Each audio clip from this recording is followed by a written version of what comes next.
हरिओम।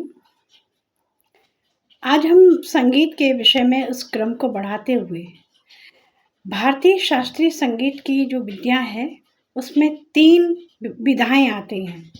3 विधाओं में नंबर 1 गायन, नंबर 2 वादन, नंबर 3 नृत्य। और इन तीनों का जो सम्मिश्रण है वो है अभिव्यक्ति। तो 4 हमारी विधाएं पूर्ण जब होती हैं तब संगीत कहा जाता है। संगीत न केवल गायन, वादन, नृत्य तक ही सीमित नहीं है। संगीत सामवेदी भी है।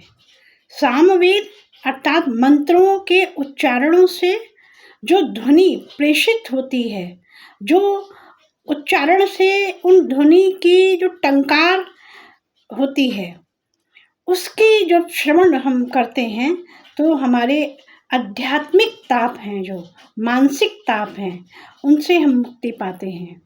मानसिक ताप हमारे डिप्रेशन है, हमारी स्ट्रेस है, संताप है, ताप है, मानसिक वेदना है, मानसिक संतप्तता है, उद्वेगन है, या किसी भी प्रकार की मन की जो उलझने हैं, मन के जो हमारे क्लॉट्स हैं, जो हमारे अभी संचरित नहीं हुए।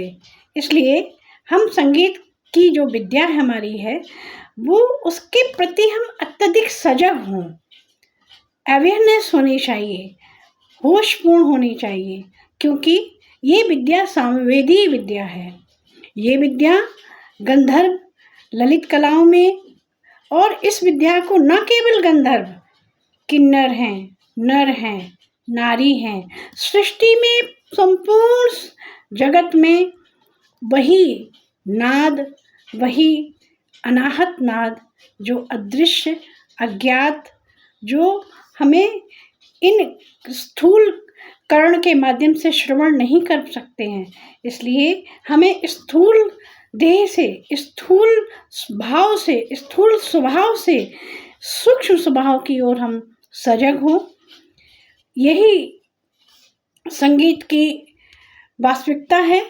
और संगीत चूँकि किसी एक क्रम में नहीं बना हुआ है, संगीत लय में है, ताल में है, संगीत हमारे स्वर में है, संगीत नाद में है, संगीत उन स्वर लहरियों में है, संगीत अज्ञातता में भी है। तो इसलिए हम संगीत की ओर भी, क्योंकि ये बहुत ही आध्यात्मिक सजग होने वाली विद्या है। जब भी हम कभी आध्यात्मिक होना चाहें तो मुझे लगता है संगीत की साधना सर्वश्रेष्ठ है, जो बहुत ही कंसंट्रेट, एकाग्र करती है हमारी उन विधाओं के प्रति, उन अभ्यास के प्रति, क्योंकि संगीत अभ्यास मांगता है। पूरा जीवन निकलने के बाद भी जो संगीत है वो अभ्यास में जाता है। इसलिए संगीत एक बहुत ही कठोर, बहुत ही सरल, सुगम साधन भी है, किंतु हमें सजग होना पड़ेगा अभ्यास के साथ। ओम नमो नारायण।